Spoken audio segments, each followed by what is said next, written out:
Meanwhile, Vice President Robredo joined her supporters in a gathering at the Quezon City Memorial Circle. The Thanksgiving party started at past 5 this afternoon. Lourdes Manahan filed this report.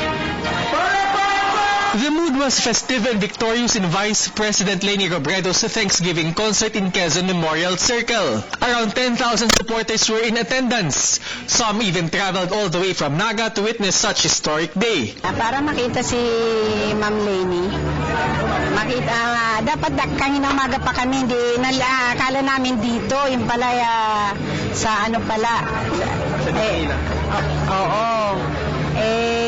Bali kanina umaga pa kami dito. Performers entertained the enthusiastic crowd, which seemed like a big yellow sea of people. After a few minutes, the most awaited moment came. Robredo went on stage to address them. It was a speech full of gratitude to the relentless support of the people, whom Robredo gained her strength to survive the harsh days of the campaign. She went a long way, from 1% to Vice President. Robredo asked for more support as she tread the new challenge of being the second highest official of the land. Para po tayo magsama-sama, kahit iba-iba yung ating pinanggalingan, kahit iba't iba yung ating pinaniwalaan.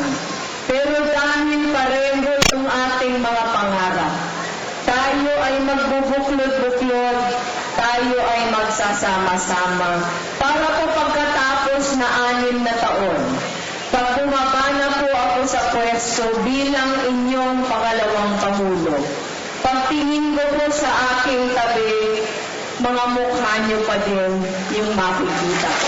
She also asked her supporters to refrain from picking fights with those non-supporters and bashers. Pero yung akin pong pakiusap sa inyo, parati lang po tayong magpapakumbaba.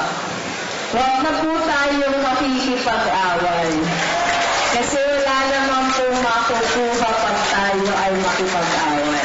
On July 2, Robredo is bound for a homecoming in Naga, where her fellow Bicolanos eagerly await. For the People's Television, this is Jervis Manahan.